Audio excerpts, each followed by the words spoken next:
जय बोलो देवादिदेव खदराट श्री भगवान महावीर स्वामी की जय जय जय। अहिंसा परमो धर्म की जय जय जय। परम पूज आचार्य गुरुवर श्री विद्यासागर जी महाराज की जय जय जय। बोलिए परम पूज्य 108 मुनिवर श्री प्रमाण सागर जी महाराज की जय जय जय। परम पूज्य मुनिवर श्री अरहत सागर जी महाराज की जय जय जय। नमोस्तु गुरुदेव नमोस्तु। एक बार एक युवक ने मुझसे सवाल किया कि महाराज जी, आप दिन भर बहुत परिश्रम करते हैं, जब देखते हैं आप अपने काम में लगे रहते हैं, इतनी ज़्यादा मेहनत और श्रम करने के बाद आप थकते नहीं हैं, आपको थकान का अनुभव नहीं होता। मैंने कहा भैया, जो थमा हुआ है वो क्या थकेगा? जो थमा हुआ है वो क्या थकेगा? थकता तो वह है जो भागता है। हम थम चुके हैं, हमने अपनी बाहरी यात्रा को विराम दिया है और हम जो काम करते हैं उसमें थकान नहीं, हमें ऊर्जा मिलती है। आज बात थ की है और थ से थकान की है। अगर तुम थम जाओगे तो कभी थकोगे नहीं। ओ, थम जाओगे तो कभी थकोगे नहीं, और थक जाओगे तो तुम्हें थमना पड़ेगा। थक जाओगे तो तुम्हें थमना पड़ेगा। जब भी व्यक्ति थकता है, थकान हर मनुष्य के साथ होता है, हर प्राणी के साथ होती है। एक शारीरिक थकान है और दूसरी मानसिक थकान है।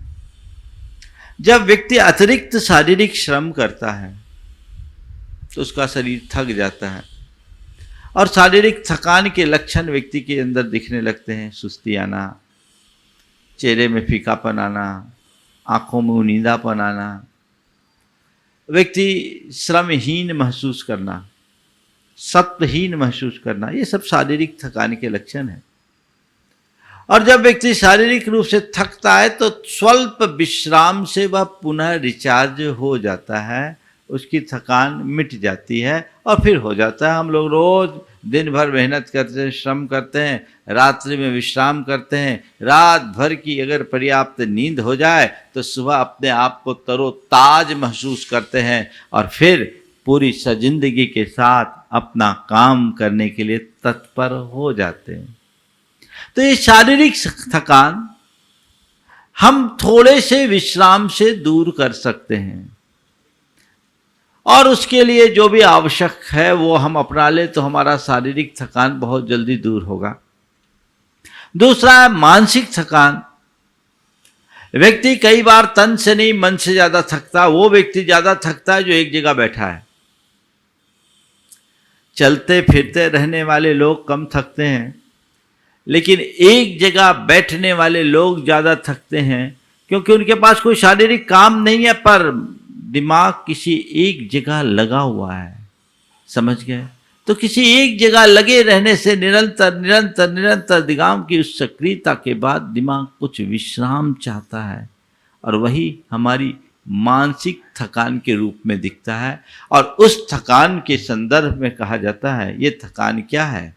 थकान का एक अर्थ होता शिथिलता या किसी भी कार्य को करने में कुशलता का भाव। फिर जब हम थक जाते हैं, जब तक हमारे अंदर की एनर्जी होती है, ऊर्जा का स्तर अच्छा होता है, हमें किसी भी कार्य को करने में पूर्ण उत्साह होता है और हम उसे बहुत तत्परता के साथ, सजिंदगी के साथ और एकाग्रता के साथ करने में समर्थ हो जाते हैं। लेकिन जब हम थके हुए होते हैं तो कहते हैं हारा थका है, व्यक्ति का मन नहीं लगता, उसमें चिड़चिड़ापन हो जाता है, एकाग्रता नहीं होती, स्मृतियां छीन हो जाती है।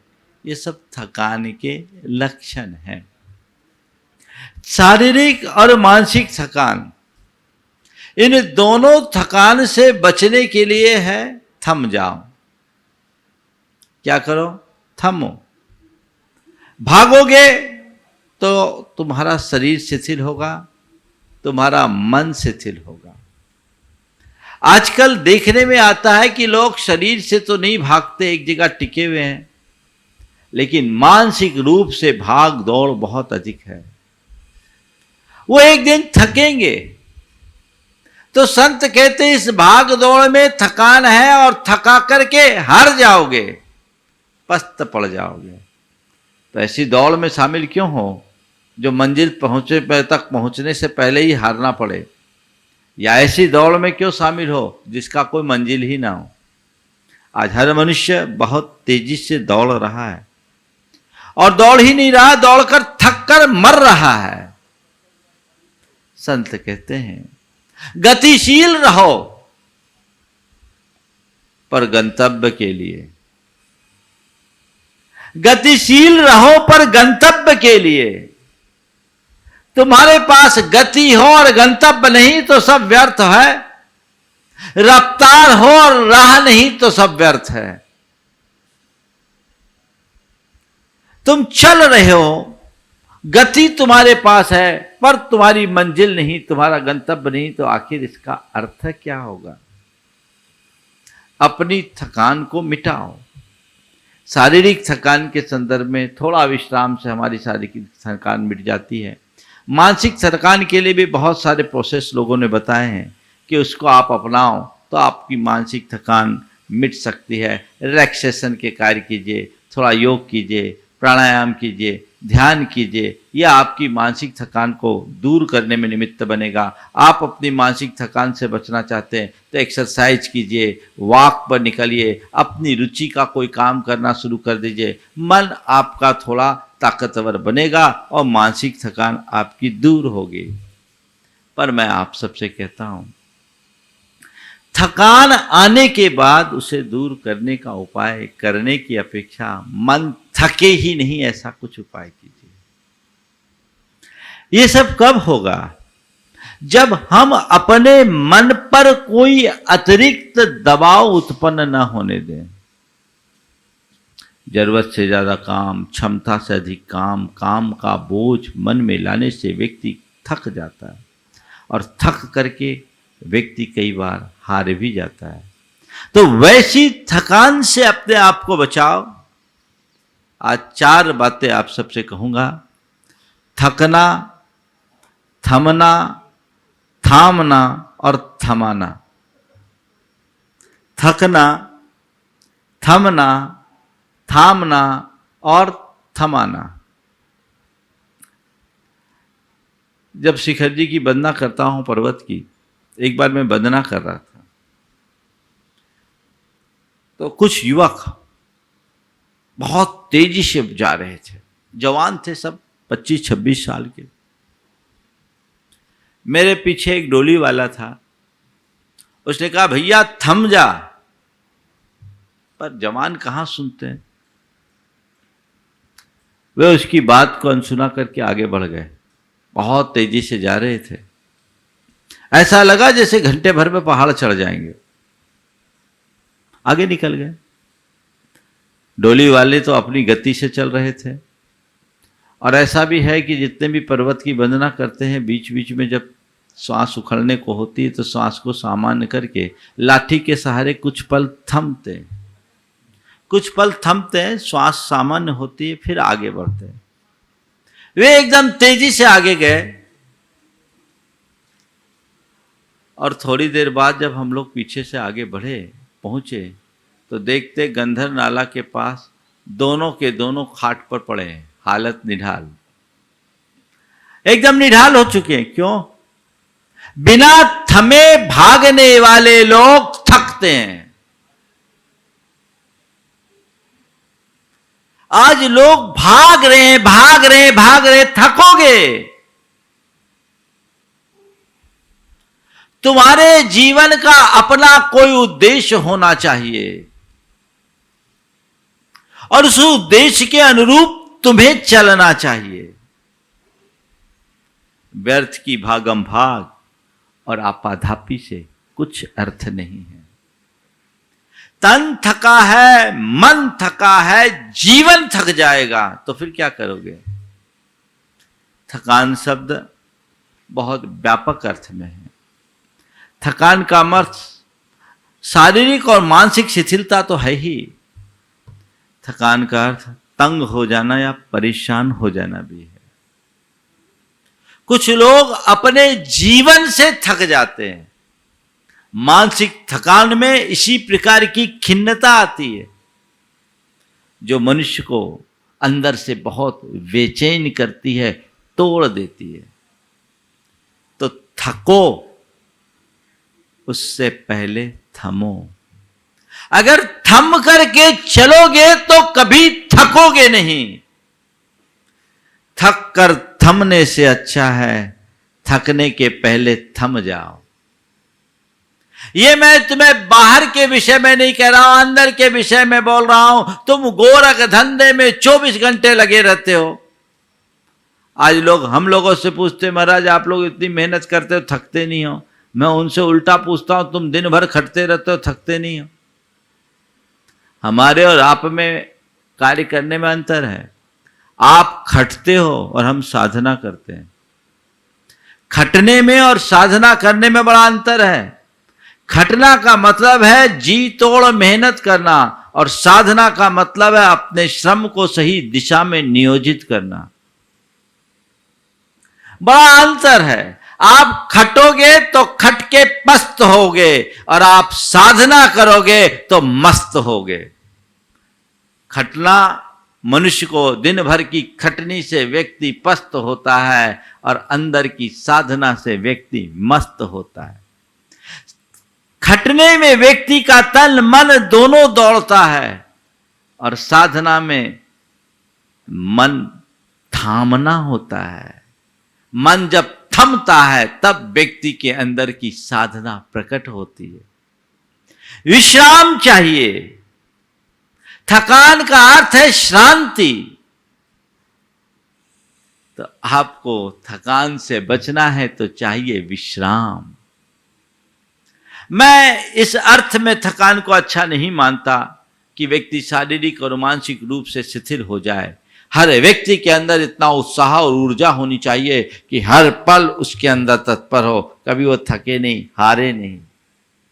लेकिन वो थकान जो तुम्हें अंदर से बेचैन कर दे, आपाधापी में उलझा दे, भागम भाग में उलझा दे, उस थकान से बचो। वहां विश्राम चाहिए। आज हर व्यक्ति हारा थका हुआ है। उसकी स्थिति बिल्कुल विचित्र है। व्यक्ति के ऊपर जब तनाव बढ़ता है तो आगे चल करके थकान होने लगती है। अनेक प्रकार की बीमारियों का भी कारण बन जाता है। अंदर से व्यक्ति टूटा टूटा सा महसूस करता है, खुद से परेशान हो जाता है। तो जिस स्तर पर परेशानी हावी होने लगे वहां थम जाना ही सार्थक है। आज आप लोग 24 घंटे लगे हुए हो, खट रहे हो। क्यों? किस लिए? उद्देश्य क्या है? आज व्यापार करते हो, थकते नहीं? अरे महाराज करना पड़ती है। करो, कब तक करोगे? एक बार मैं इसी तरह की बात कर रहा था कि मनुष्य को ऐसे कार्यों से विश्राम लेना चाहिए जो तन मन को बुरी तरह थका दे। तो व्यापार धंधा भी उतना ही करो जितना में तुम थको नहीं। एक व्यक्ति ने कहा महाराज जी आपकी बात है तो अच्छी पर प्रैक्टिकल नहीं है। मैंने कहा मैं कोई इम्प्रैक्टिकल बात तो कभी करता नहीं, कैसे करो प्रैक्टिकल नहीं? बोले महाराज आप तो साधु हो, आपको कुछ पता थोड़ी कि धन पैसे की क्या जरूरत। पर हम लोग गृहस्थ हैं, हम जानते हैं कि धन पैसे के बिना हमारे जिंदगी की गाड़ी नहीं चलेगी और जिंदगी की गाड़ी चलाने के लिए धन पैसा कमाना है तो कमाना पड़ेगा। हमने कहा ठीक है कमाओ, थोड़ा बहुत तो कमाना पड़ेगा। हमने कहा थोड़ा बहुत मतलब? थोड़ा बहुत कितना? थोड़ा या बहुत? थोड़ा या बहुत? तुम कहते हो थोड़ा बहुत कमाना पड़ेगा, मैं तुमसे सहमत हूं। थोड़ा बहुत कमाओ। कितना? थोड़ा? बहुत? कितना? बहुत भी कमा लो पर उसकी एक लिमिट तो हो। कितनी लिमिट है? कितनी लिमिट है? कोई लिमिट नहीं। बस कर रहे हैं। ध्यान रखना, जरूरत के लिए कमाओ, कोई बुराई नहीं। जरूरत के लिए कमाओ, कोई बुराई नहीं, पर कमाना ही तुम्हारी जरूरत न बने, ये ध्यान रखो। केवल जरूरत के लिए कमाओ, कोई बुराई नहीं। जितनी जरूरत है उतना कमा लो, लेकिन देखो कितनी जरूरत है, क्या जरूरत है। आज व्यक्ति रोटी के लिए कमाता है, पर कमाने के पीछे इतना पागल हो जाता है कि रोटी नहीं खा पाता। बोलो उससे हम क्या कहें। जरूरत के लिए कमाना समझदारी है, लेकिन कमाना ही जरूरत नहीं बननी चाहिए।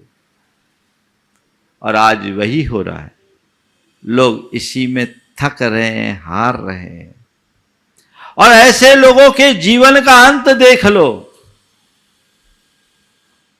सारी जिंदगी इस तरह के तनाव और चिंता में उलझे रहने वाले लोग अपने जीवन के आखिरी दौर में क्या स्थिति को भुगतते हैं।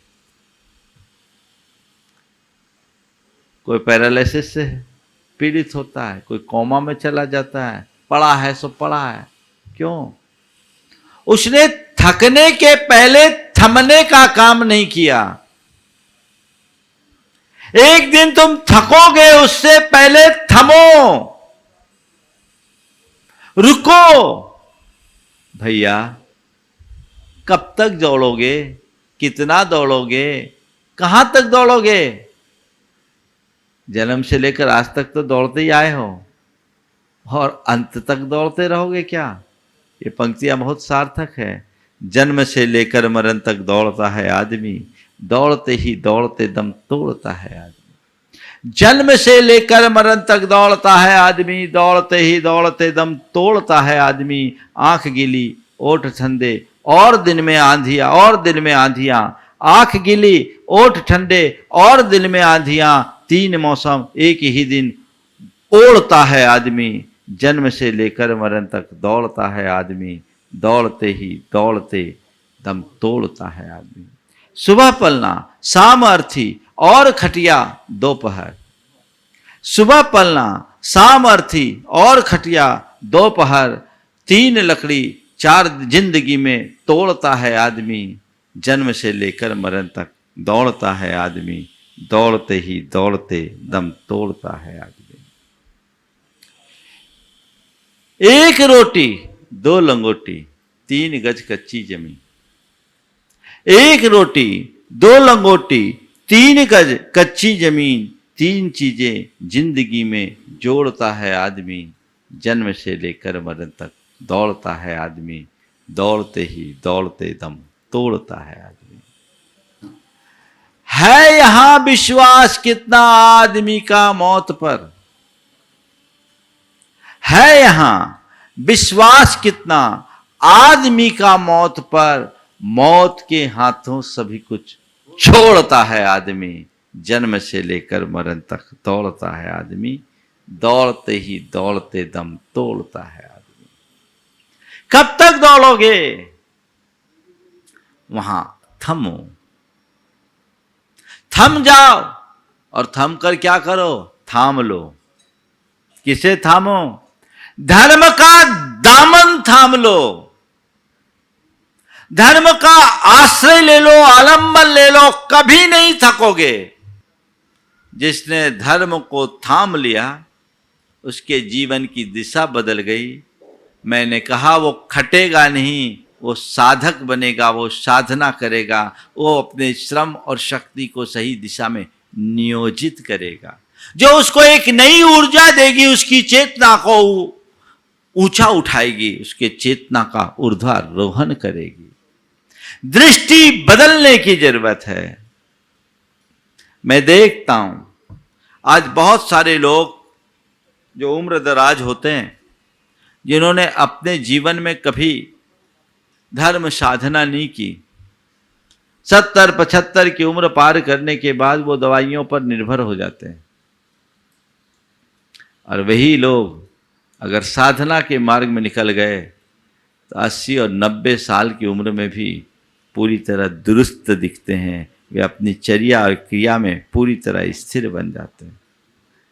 अपने आप में ये किसका फल है? ये हमारी साधना का फल है।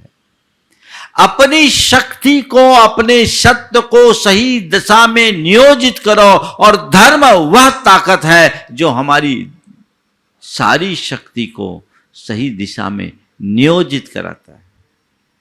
हम उस दिशा में देखने की कोशिश करें, नहीं तो थकोगे। थकने से पहले थम जाओ और थाम लो। थोड़ा थोड़ा थमो। उम्र पार हो गई, कब थमोगे? केवल व्यापार धंधा, केवल गोरख धंधा, केवल मौज मस्ती, आखिर कब? उन पर थोड़ा विश्राम करो, नहीं तो थक जाओगे। एक दिन उससे ही परेशान हो जाओगे, मन में उचाट आएगी और डिप्रेशन के शिकार हो जाओगे। कई कई लोग ऐसे भी हैं जिन्होंने अपना बहुत बड़ा साम्राज्य खड़ा किया और अंत में उसी से परेशान होकर आत्महत्याएं कर ली। एक बार मुझे एक युवक ने इंटरनेट से एक लिस्ट बना करके बताया था, जिसमें दुनिया के 10 बड़े अरबपति थे जिनने आत्महत्याएं की। अपार वैभव के धनी होने के बाद भी वो अंततः थक गए, यानी परेशान हो गए, तंग आ गए। ऐसी थकान से क्या मतलब? ये अंदर की थकान है। उस थकान से बचो, थमो, अपने जीवन को सोउद्देश्य बनाओ। जीवन का कोई उद्देश्य होना चाहिए, उसे सही दिशा में नियोजित करो, अन्यथा भागते भागते कुछ नहीं मिलने वाला। पर कुछ लोग हैं जो भागते ही रहते हैं। सड़क पर चलते हुए आपने एक प्राणी को देखा होगा, वो अक्सर भागता ही दिखता है, कभी चलता नहीं दिखता, है ना? देखा आपने? क्या बोलते हैं उसको? सड़क पर एक प्राणी है जो कभी चलता नहीं दिखेगा, आपको भागता दिखेगा। क्या है उसका नाम? है ना? नाम आप लोग जान गए, मैं अपने मुंह से नहीं बोलूंगा, है ना? वो सड़क पर भागता है और वो मरता कैसे? सड़क पर ही किसी गाड़ी वाहन से कुचल कर मरता है। उसकी मौत बड़ी खराब होती है। मैं तो केवल इतना ही कहूंगा, जो कुत्ते की तरह जिंदगी भर भागते हैं उनकी मौत भी कुत्ते जैसे ही होती है। अपने आप को संभाल लीजिए, वहां थकिए और थमिए, थम जाइए, ताकि इस तरह थकान की कोई नौबत ही न आए, जीवन में कभी परेशानी का सामना ही ना करना पड़े। तब तुम्हारे जीवन में उपलब्धि होगी। मैंने ऐसे अनेक लोगों को देखा है जिनने अपने जीवन में बहुत धन पैसा कमाया और आखिरी में 10-10 साल तक कोमा में पड़े रहे, जिंदा लाश बन करके जिए। क्या मतलब है इसका? थोड़ा तो समझो। इसलिए थमो, अपनी क्षमता से ज्यादा काम मत करो। ये थकान से बचने के लिए कहते हैं, और मैं कहता हूं आवश्यकता से अधिक काम मत करो अगर अपने जीवन के आनंद को बनाए रखना चाहते हो। जरूरत से ज्यादा बोझ लाद लोगे, गड़बड़ होगा। पर इन सब चीजों का कारण क्या है? यह है सबसे पहला कारण, आज की प्रतिस्पर्धा की वृत्ति। मुझे आगे बढ़ना है, मुझे आगे बढ़ना है, मुझे सबसे आगे बढ़ना है। जरूरत थी पैसा कमाया, जितनी जरूरत थी कमा लिया, लेकिन अभी ये कम है, औरों के पास ज्यादा, उनके बराबर मैं पहुंचूं, फिर उनके बराबर पहुंचूं, फिर उनके बराबर पहुंचूं, फिर उनके बराबर पहुंचूं, सबसे आगे मैं। ये जो वृत्ति है, ये व्यक्ति को अंदर से तोड़ने वाली वृत्ति है, उसके मन में तृष्णा जगाने वाली है। ये तृष्णा का बंधन बहुत खतरनाक होता है। कहते तृष्णा का बंधन एक ऐसा बंधन है जिससे बंध जाने वाला मनुष्य जिंदगी भर दौड़ता रहता है। सामान्यतः किसी व्यक्ति को बंधनबद्ध कर दिया जाए तो वो वहीं के वहीं जकड़ जाता है, लेकिन तृष्णा का बंधन ऐसा बंधन है कि एक बार बंध गया तो पूरे जीवन दौड़ता ही रहता है, दौड़ाती है। क्या मतलब है इसका? इससे अपने आप को बचाइए, बाहर निकालिए। थकने से पहले थमिए, कुछ विराम लीजिए, विश्राम लीजिए, क्योंकि थकान को मिटाने के लिए विश्राम चाहिए। विराम लो, भीतर की तरफ मुड़ो, अपने आत्मा की शरण लो, धर्म की शरण लो, धर्म के दामन को थाम लो, तुम्हारे जीवन में कभी कोई गड़बड़ी नहीं होगी। पर थमोगे तभी थाम पाओगे।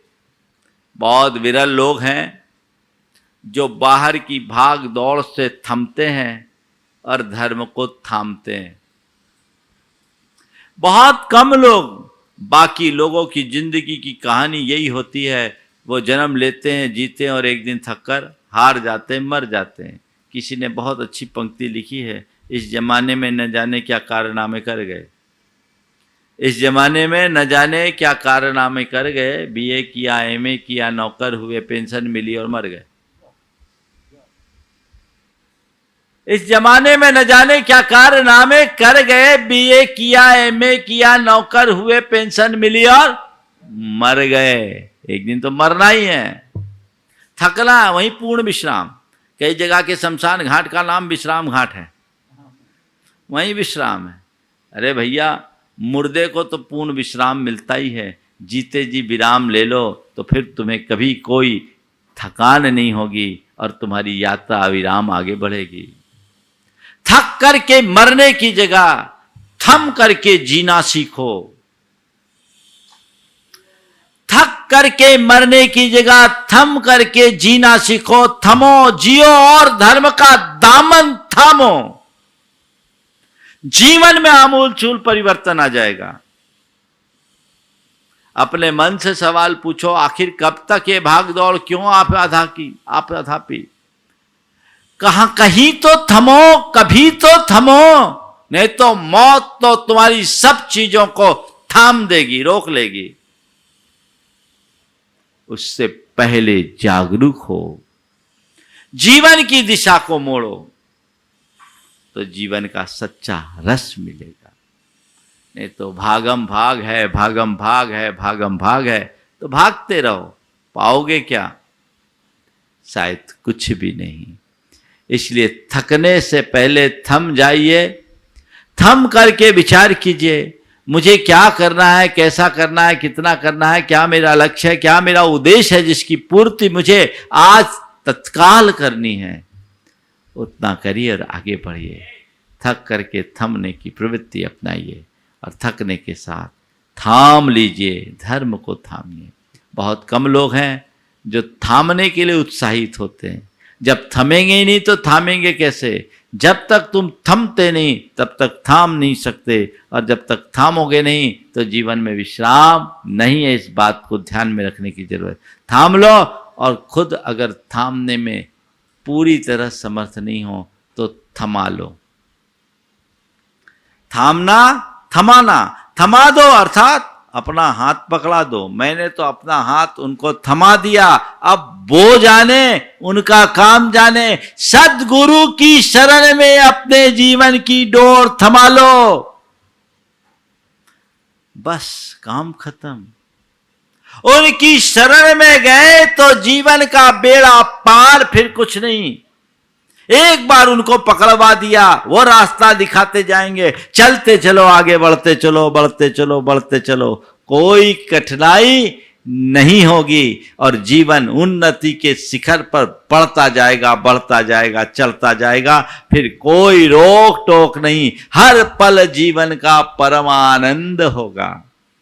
इसलिए थकना, थमना, थामना और थमाना, इन चारों क्रियाओं को समझते हुए हम अपने जीवन में इन्हें स्थान दें, ताकि हम जीवन का सच्चा रस ले सके और आनंद के क्षेत्र में आगे बढ़ सके।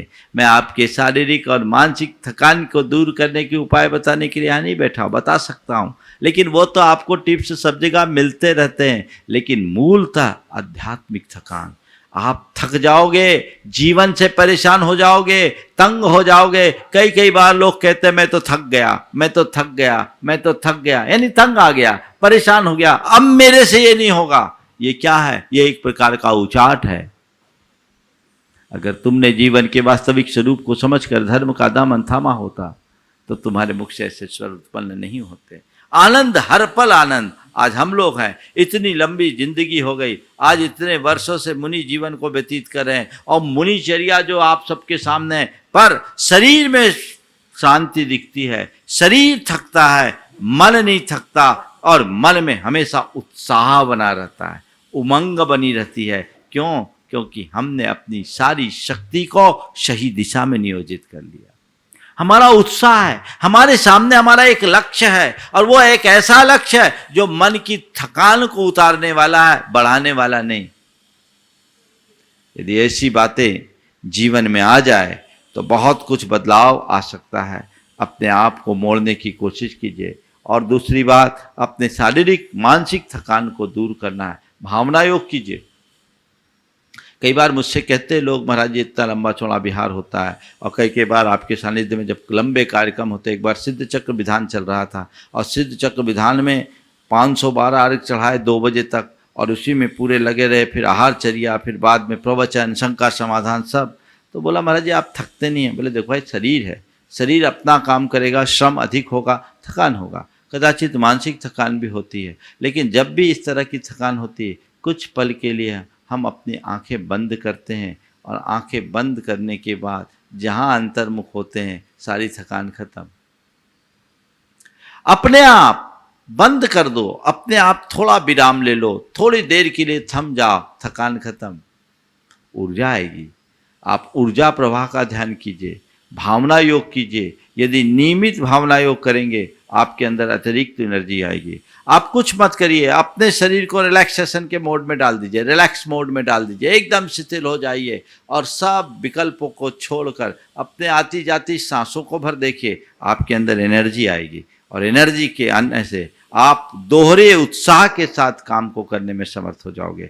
हम लोग तो थोड़ी देर के विश्राम से अपने अंदर इतनी ताकत ले आते हैं कि कई घंटे काम करने में समर्थ हो सकते हैं। बहुत सारे लोग हैं मेरे संपर्क में जो आज भी 18 से 20 घंटे मेहनत करते हैं और एकदम फिट रहते हैं, क्योंकि उनके अंदर उत्साह है। तो जब मनुष्य अपने जीवन के सामने कोई अच्छा लक्ष्य रखता है और अपनी ऊर्जा को एक सही दिशा में नियोजित करना शुरू कर देता है, उसके अंदर अपने आप ताकत आने लगती है, शक्ति बढ़ने लगती है, फिर उसके अंदर शैथिल्य कहीं नहीं होता और फिर किसी से वो तंग नहीं होता, किसी से परेशान नहीं होता, अपने जीवन को सही दिशा में आगे बढ़ाने में समर्थ हो जाता है। तो हम थके नहीं, आगे बढ़ें। एक पुरानी कहावत है, बोलो चालो बको मत, खाओ पियो छको मत, चलो फिरो रुको मत और मेहनत करो थको मत। ये बहुत अच्छा संदेश है। हम ऐसा ही कर्म करें जिससे थकान मिटे, थकान बढ़े नहीं। ऐसा कहा जाता है ज्यादा आपको शारीरिक थकान है, थोड़ा एक्सरसाइज कर लो तो आपकी थकान कम हो जाएगी। बैठे बैठे ज्यादा थकता आदमी, काम करने से कम थकता है। तो बात मतलब यही है कि निरंतर अपने लक्ष्योन्मुखी बनकर आध्यात्मिकता को आत्मसात कीजिए। मन में हमेशा विश्राम होगा, कभी थकोगे नहीं, कभी रुकोगे नहीं। जीवन की गति बनी रहेगी, बढ़ते रहेगी। सबके मन की थकान दूर हो और जीवन में एक नई ऊर्जा बने रहे, उत्साह को लेकर के चले। हरिवंश राय बच्चन की इन पंक्तियों के साथ विराम लूंगा। अग्निपथ अग्निपथ अग्निपथ, तू न रुकेगा कभी, तू न थमेगा कभी, तू न झुकेगा कभी, कर शपथ कर शपथ कर शपथ। ये महान दृश्य है कि चल रहा मनुष्य है, अग्नि श्वेत रक्त से लथपथ लथपथ लथपथ। अग्निपथ अग्निपथ अग्निपथ, ये महान दृश्य है कि चल रहा मनुष्य है, अश्रु श्वेत रक्त से लथपथ लथपथ लथपथ। अग्निपथ अग्निपथ अग्निपथ, पेड़ हो भले घने, हो बड़े हो घने, पेड़ हो भले खड़े, हो घने हो बड़े, एक पत्र छाँव भी मांग मत मांग मत मांग मत। अग्निपथ अग्निपथ अग्निपथ, अग्निपथ अग्निपथ अग्निपथ। बस ये दृष्टि में होनी चाहिए, अपने लक्ष्य के प्रति हमारी दृष्टि हो। हम थमे, थामे अथवा थमाए, ये हमारा लक्ष्य होना चाहिए। थकना हमें नहीं है, थकने के पहले अपने जीवन को सही दिशा में नियोजित कर लेना है, वही हमारी उन्नति का आधार बनेगी। समय आप सबका हो गया है, यहीं पर विराम। बोलिए परम पूज्य आचार्य गुरुवर श्री विद्यासागर जी महाराज।